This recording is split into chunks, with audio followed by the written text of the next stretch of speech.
A note on Cherokee values. While a written guidebook on Cherokee values does not exist, important lessons have been taught by Cherokee families to their children across the generations. Mary Golda Ross's parents instilled the tribe's values in their children. Some of the values that shaped Mary include gaining skills in all areas of life, both within and outside the classroom, working cooperatively with others, remaining humble when others recognize your talents, and helping ensure equal education and opportunity for all. Do the best you can and search out available knowledge and build on it. I started with a firm foundation in mathematics and qualities that came down to me from my Indian heritage. Mary Golda Ross, April 2008.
Young Mary Golda Ross pushed her pencil across the page. Puzzling out math equations made her happy. Teenage girls in the 1920s weren't expected to enjoy or excel in math or science. But Mary did, and she blazed a trail for others.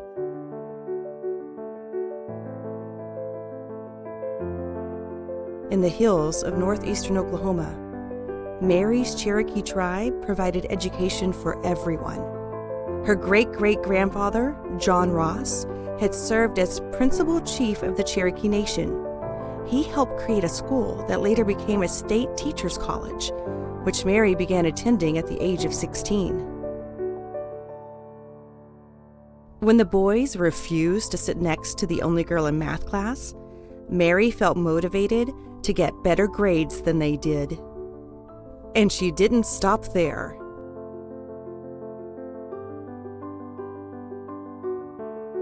Holding true to her tribe's belief about gaining life skills in all areas, Mary took advantage of every opportunity to learn. In college, she majored in math, believing, the world is so technical. If you plan to work in it, a math background will let you go farther and faster.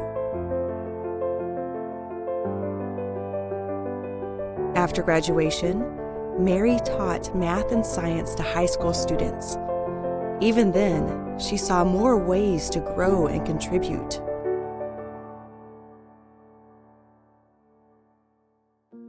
Northeastern State Teachers College, Colorado State Teachers College. Mary moved to Washington, D.C., where her supervisor at the Bureau of Indian Affairs noticed her talent. She was then hired to be the girls' advisor at the Bureau's co-ed boarding school in Santa Fe, New Mexico. The Cherokee value of instructing in a gentle, thoughtful way guided Mary as she encouraged the next generation of Pueblo and Navajo girls to learn and excel. Mary soon found that others outside the classroom needed her math and science knowledge too. After the United States entered World War II in 1941, Mary left her teaching career and moved once again, this time to Los Angeles, California. Mary got a job as a mathematician for the Lockheed Aircraft Corporation. She helped solve a design problem affecting the safe operation of the P-38 Lightning fighter, one of Lockheed's fast-flying planes, and she enjoyed the research. Now, she wanted to design and build aircraft and spacecraft as an engineer. At that time, only men served as engineers in the large corporation. Mary thought back to when she was the lone girl in her math and science classes. She wasn't intimidated, but she knew she needed more training. Mary focused. The company helped her take engineering classes at a nearby university. She had to balance her job duties and homework. Would the men Mary worked with accept her as their equal? They did. Mary became Lockheed's first female engineer and helped other women join the field. She modeled the Cherokee value of working together in mind and heart. She shared her knowledge and asked questions to improve designs. Her male colleagues respected her intellect, her drive to solve problems, and how she worked in the team. None of them realized, though, what would come next.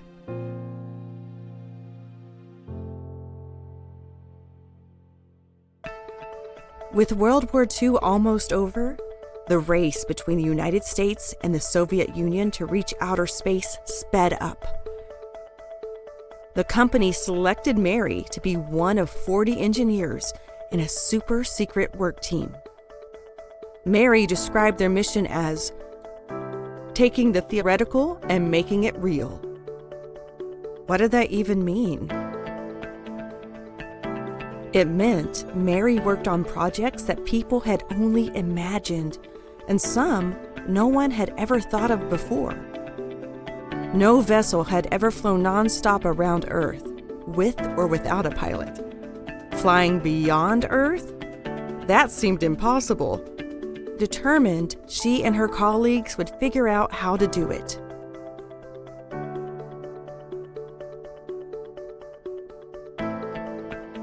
When Mary accepted the invitation to join Lockheed's top secret group, known as the Skunk Works Division, she knew most of her work would be classified. Today, a lot of it still is. When Mary appeared on a Guess My Job TV game show, she surprised the host when her line of work was finally revealed. Even though Mary worked on world-changing projects, she never sought the spotlight. Along with her colleagues, Mary researched orbiting satellites, like those that monitor weather patterns and send signals to televisions. She designed concepts for space travel to Venus and Mars. Her critical work on spacecraft later helped the Apollo space program send astronauts to the moon.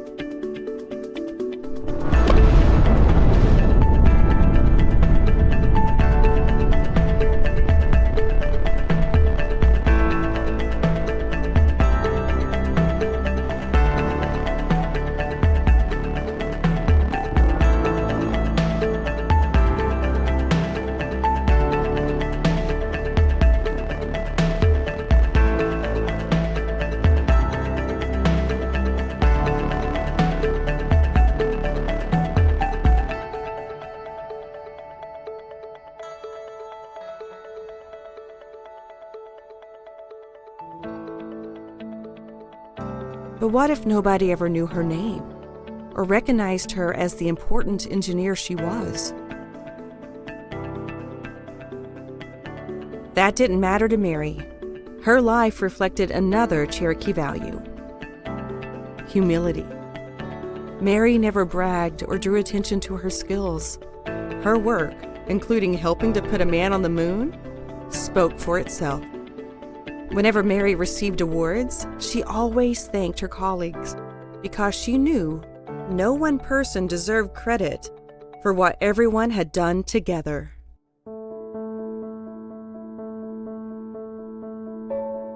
In her quiet, steadfast way, Mary kept right on blazing a trail for others to follow for the rest of her life. Although her work was classified, Mary still had much to share. She never stopped recruiting American Indians and young women to study math and science and helping support them to become engineers. Mary's work and her legacy of service have helped many others become trailblazers too.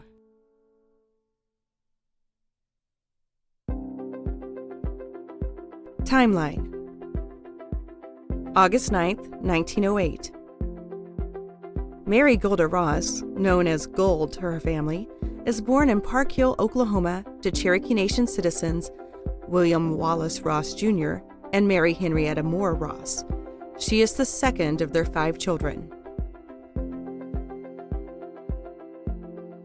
May 18th, 1925. Graduates from high school at the age of 16. July 19th, 1928. Graduates from college at the age of 20. 1927 to 1935.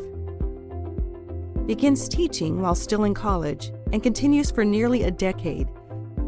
She teaches math and science in rural public high schools in White Oak, 1927 to 1928, Osage, 1928 to 1930, also Principal, 1929 to 1930, and Barnsdall, Oklahoma, 1930 to 1935.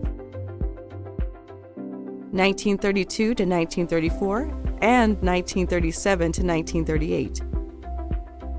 Takes graduate courses at Colorado State Teachers College, now the University of Northern Colorado at Greeley, in the summers, including every astronomy class offered there. 1935 to 1937. Briefly works as a statistical clerk at the Bureau of Indian Affairs, BIA, in Washington, D.C. 1937 to 1942. The BIA's Education Department sends her to New Mexico to advise female students at their boarding school. Earns a master's degree in math from Colorado State Teachers College in August 1938. July 7, 1942. After visiting friends in Los Angeles and encouraged by her father, applies and is hired by the large Lockheed Aircraft Corporation as a mathematical research assistant. The United States has entered World War II the previous year, and there was a shortage of skilled workers with her mathematical background.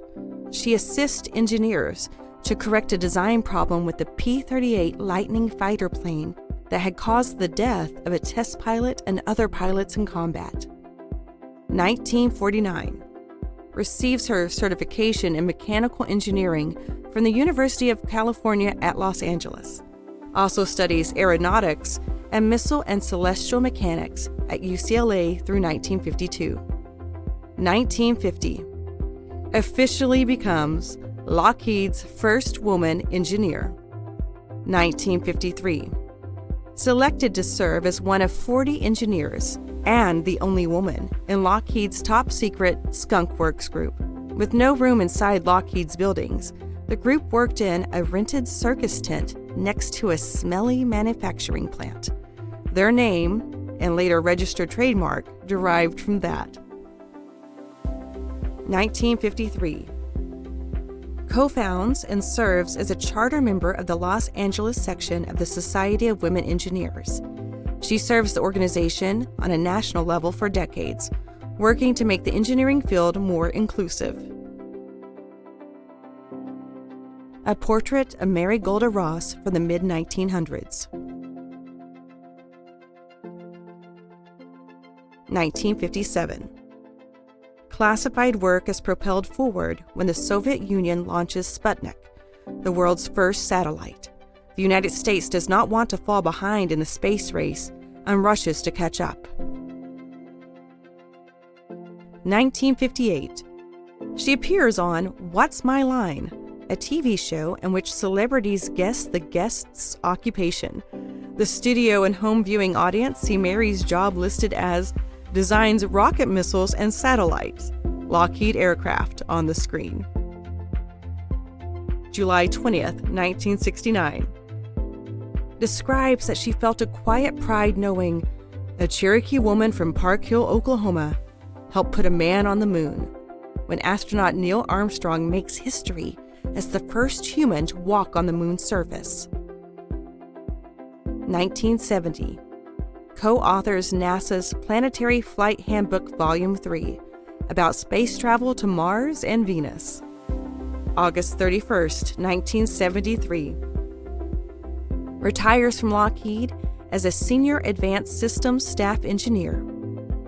1973, the Santa Clara Valley section of the Society of Women Engineers establishes a scholarship in her name, continues to work to open up more channels for women and American Indians to enter the field of math and engineering. 1984, receives an honorary life membership from the American Indian Science and Engineering Society. 1985, is awarded the Council of Energy Resource Tribes Achievement Award, which is then renamed as the Mary G. Ross Award for future recipients. 1992, is inducted into the Silicon Valley Engineering Council Hall of Fame, only the second woman to receive that honor. A scholarship is established in her name by the Society of Women Engineers. 1993, is awarded the University of Northern Colorado Alumni Association's Trailblazer Award. Mary Left presents Akiko Inoue with a certificate from the Society of Women Engineers in 1993. 1994, is named Outstanding Alumnus by Northeastern State University's Alumni Association. September 21st, 2004. At the age of 96, she attends the launch of the National Museum of the American Indian, NMAI, in Washington, D.C. She participates in the Native Nations procession and attends NMAI's opening ceremony on the National Mall. April 29th, 2008. Dies in Los Altos, California, just 3 months shy of her 100th birthday. August 9th, 2018, is commemorated by Google with a Google Doodle on what would have been her 110th birthday.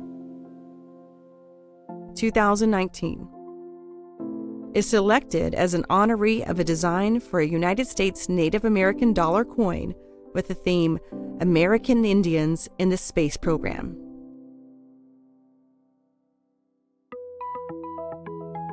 Author's Note. As a child, I loved reading biographies from my school library.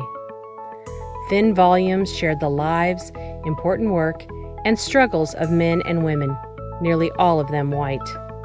Yet I knew the Cherokee Nation had many citizens serving others and succeeding in their professions, but their stories remained untold.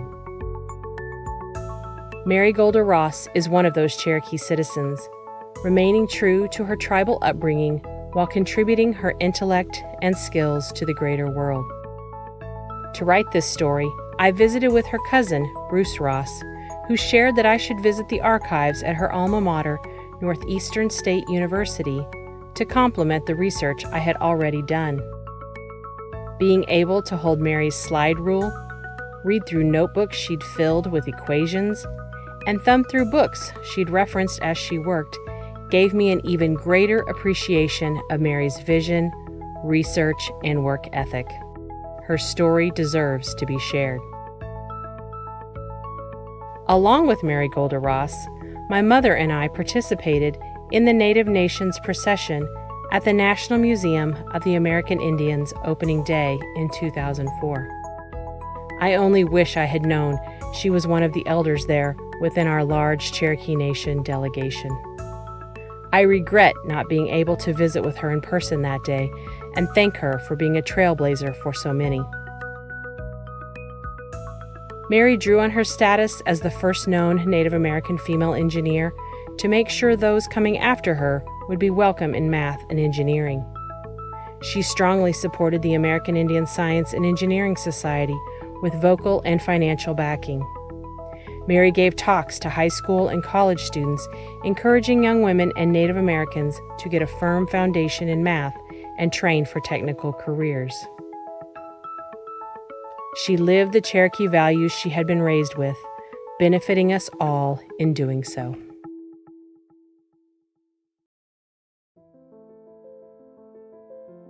Four Cherokee values. Na si na sa, ne ko chen ni ka iga na tena, na ka na Gaining skills in all areas of life. Tana steliska, tu ni lang stane ani so ganti. Working cooperatively with others. Ulen no hiya, nutla ko tana, na you know, ani so ke jol se chak thong sa ke sa Remaining humble when others recognize your talents. A steliski, you'll stoti, iga ti ti del quasti, ale, una sanata te naskina, negata. Helping ensure equal education and opportunity for all.